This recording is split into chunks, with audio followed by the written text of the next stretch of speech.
साथ गमडाराम जी कासनिया हैं। और ये जो आप देख रहे हो ये कार्यालय है और ये ग्राम पंचायत सड़ा धंजी का है। और ये अभी बना है। जब ये ग्राम पंचायत बनी थी तो यहाँ के लोगों ने मिलकर निर्विरोध जो है यहाँ सरपंच चुना गया था। गमडाराम जी की माता जी हैं नवली देवी जी को। और यहाँ का जो काम है, यहाँ के जो कार्य है जितने भी है वो सब गमडाराम जी ही करवाते हैं और गमडाराम जी ने ही सारी चीज़ें करवाई। आज हम उनसे रूबरू होंगे, उनसे जो है तमाम जो सवाल करेंगे, क्या उन्होंने कितना कुछ काम करवाया, कितना बाकी है, क्या ऐसे कार्य जिनको जिसको लेकर उनको आज भी गर्व महसूस हो रहा है, कितना कुछ बाकी रहा है, आगे की क्या तैयारियां हैं, तमाम सवालों से हम जो है उनसे रूबरू होंगे। गमडाराम जी, आपका तो स्वागत है बालोतरा टाइम्स में। आपका भी स्वागत है पत्रकार बंधु का, जो हमारी ग्राम पंचायत में पधारे हैं उनका। हमारा पहला सवाल कि आप जब इस जिम्मेदारी को आपने लिया था तो क्या परिस्थितियां रही थी, क्या परिस्थितियां थी और कितना कुछ जो है आपने वो मैनेज किया? सर्वप्रथम तो 2019 में ग्राम पंचायतों का पुनर्गठन हुआ।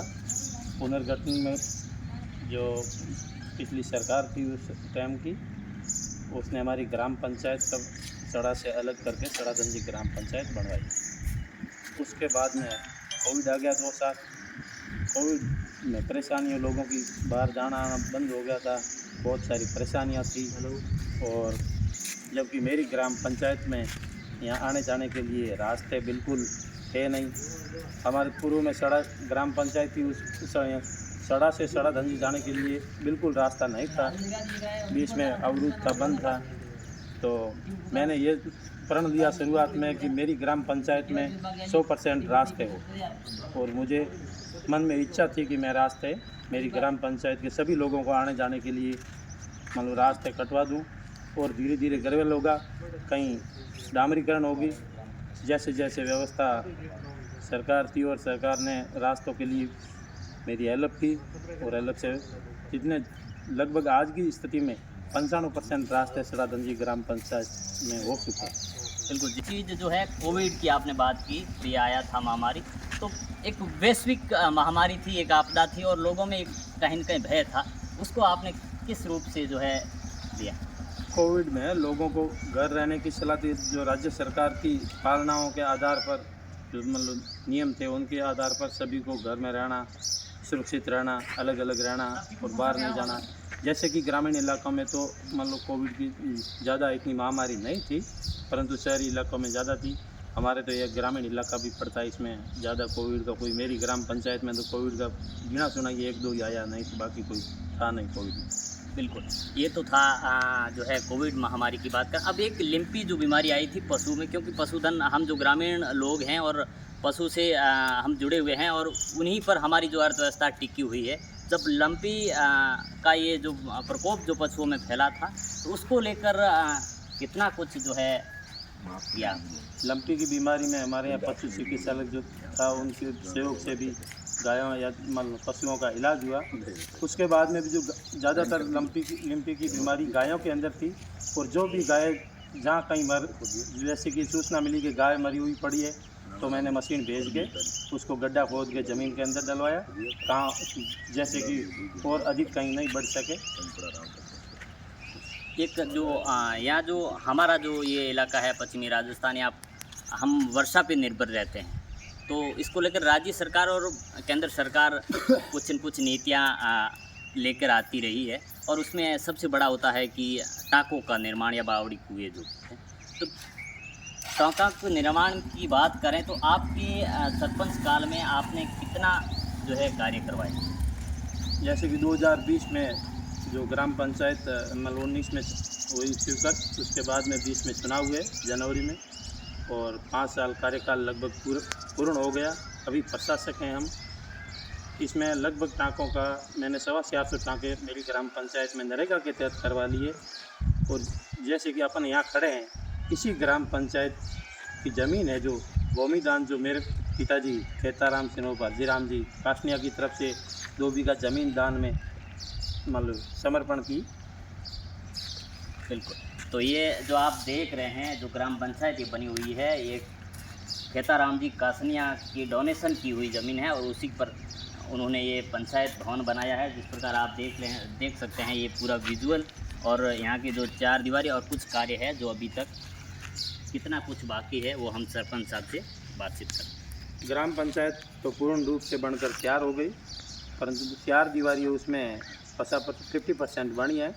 बाकी वालों को मतलब कार्य प्रगति पर है और बाउंड्री का काम चल रहा है, बन जाएगी। एक चीज़ जो हमें देखने को मिल रही है, जिस प्रकार की जब सत्ता परिवर्तन होती है राज्य सरकार में, तो उसका पंचायती राज पर कितना कुछ असर पड़ता है या नहीं, हमें तो कुछ जो सत्ता परिवर्तन में ज़्यादा कुछ देखने को नहीं मिला है।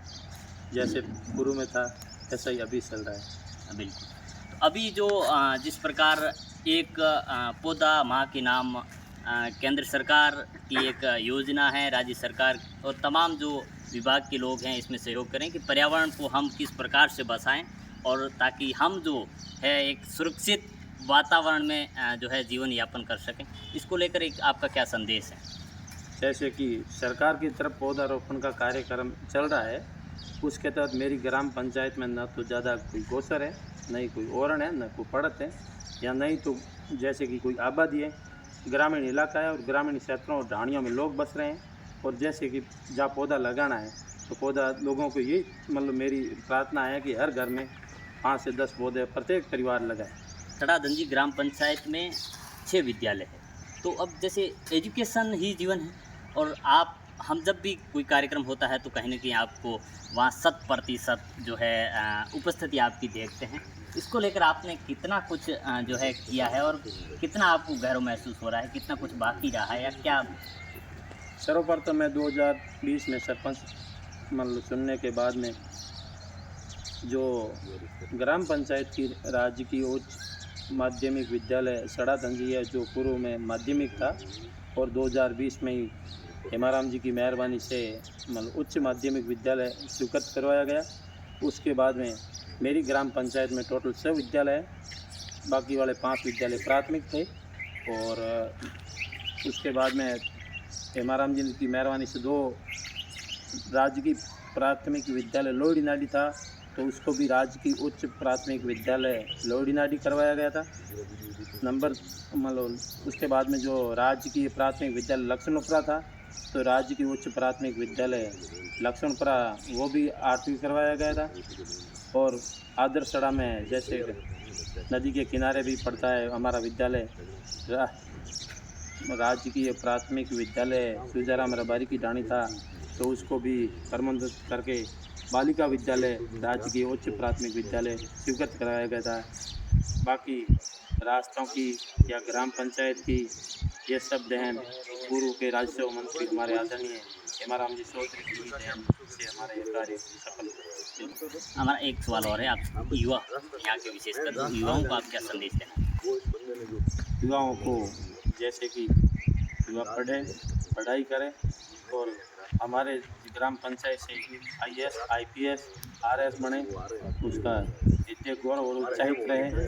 हम भी आत्मा में ये सोचेंगे कि हमारी ग्राम पंचायत से IAS और RS कोई बने तो हम चाहिए प्रोत्साहित। उसको धन्यवाद देता दिल से, बहुत बहुत युवाओं का आभार। और पढ़ाई के लिए लगन और मन आत्मा से पढ़ाई करके आगे बढ़े। अभी जो है पंचायती राज चुनावों की तारीख कुछ तय होने वाली है और चुनाव होने वाला है, आम चुनाव राजस्थान पंचायती राज के होने वाले हैं। इसको लेकर आपकी आगे की क्या तैयारी है? जो पंचायती राज चुनाव पंचायत राज्य सरकार में होने वाले हैं, तो अभी तक तो कोई तारीख निश्चित तय है नहीं, और जो तारीख तय होने के बाद भी जो जनता और ग्रामीण जनों का मन और इच्छा के आधार पर आगे का कार्य देखा जाएगा। बहुत बहुत धन्यवाद।